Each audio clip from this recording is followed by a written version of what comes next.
I'll never forget the day because it was September 5th of 1983. It was Labor Day, and I was just 20 years old. And at the time, I was motocrossing. I was out practicing, and I was setting up my suspension and went off of a jump, and I looped it.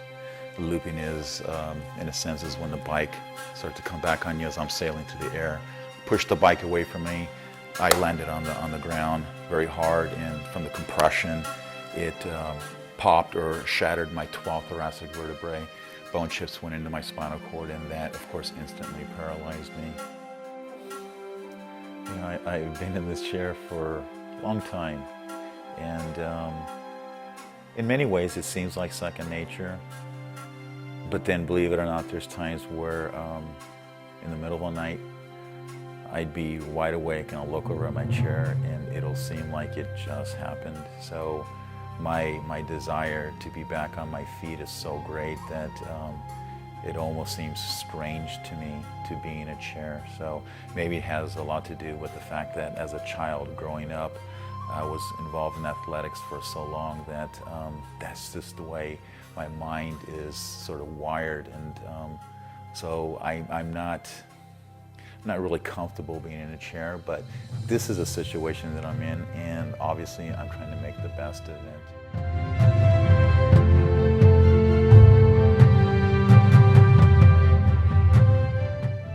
I first got into weightlifting, bodybuilding a couple years after my injury.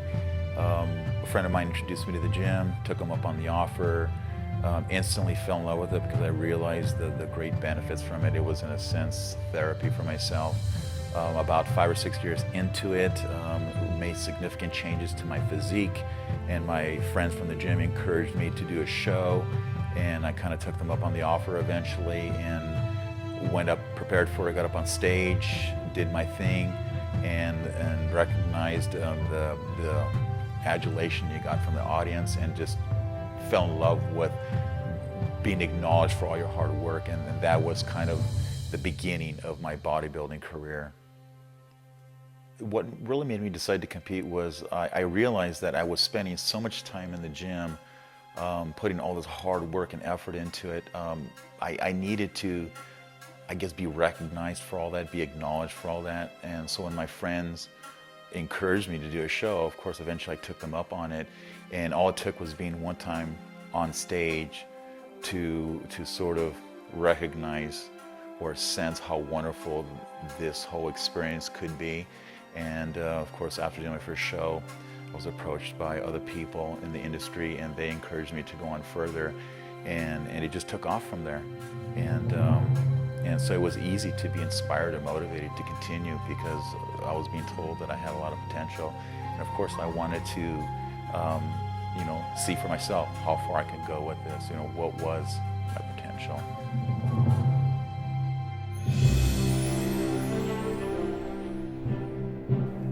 I never in my life thought that I would become a 4-time national champion. It was the farthest thing from my mind. When I first started competing and actually went to my first national show, I was only expecting just to do well. I wasn't expecting even to win. So to win was quite a surprise for me. If you had asked me back then if, you know, I could potentially be a 4-time national champion, I probably would have laughed in your face and said, no way. It's, you know, there's so much good competition out there. So no, never expected it. It makes the prize even that much better because I never ever expected it.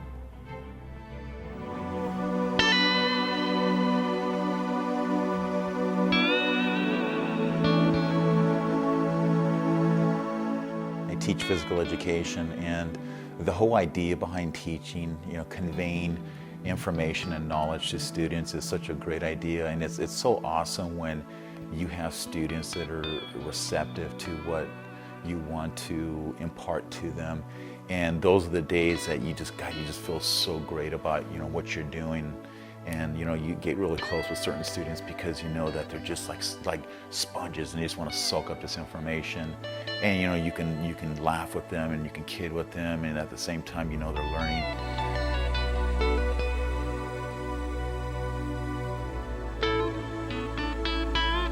Simple everyday occurrences for most people are an extreme inconvenience for me.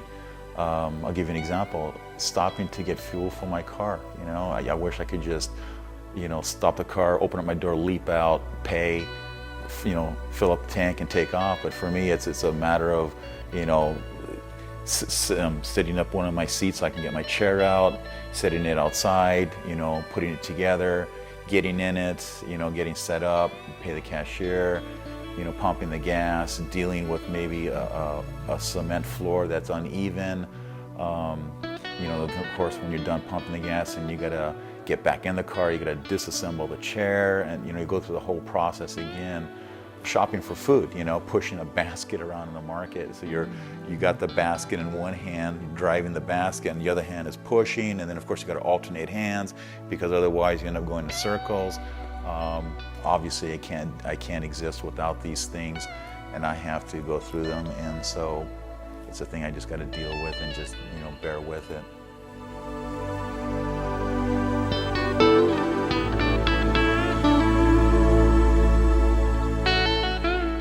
Decided to go for a 5th title because I felt that tug again.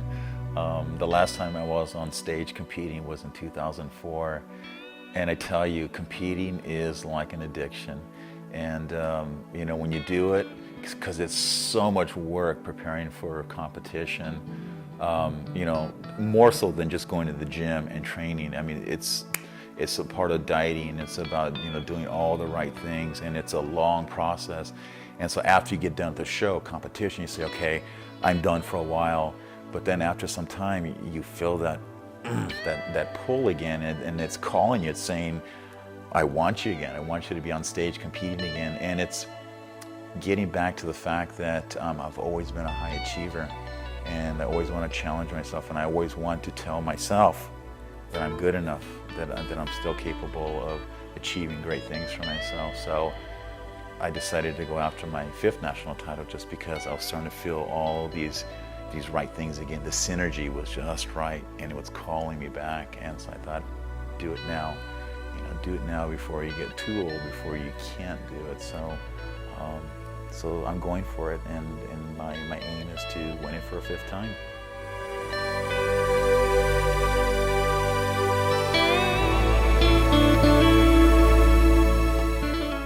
The older you get, your age is always a factor. It becomes harder and harder to put on quality muscle. It becomes harder and harder to come in really well conditioned. So yeah, the fact that I'm getting older makes it more difficult. And I feel it. I feel it in the gym. It's not as easy as it was back in, say, '96 when I won my 1st national title. But that doesn't stop me from trying. That doesn't stop me from putting my heart into this 100%. So that's all I can do. So as long as I apply myself 100% to the effort, I can't ask for anything more.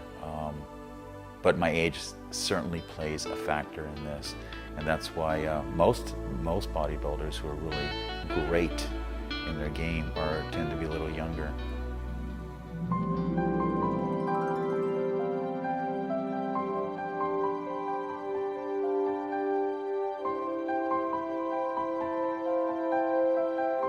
Presented to our 5-time national champion, number 16, Mr. Victor Konovalov.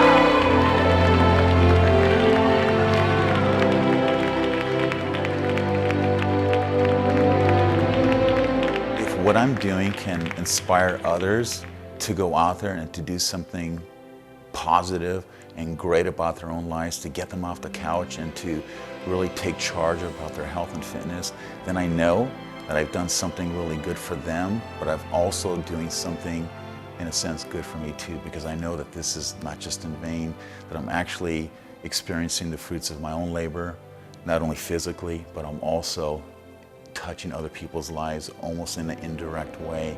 And that puts a great smile on my face, because I know that I've made a difference in the lives of others as well too.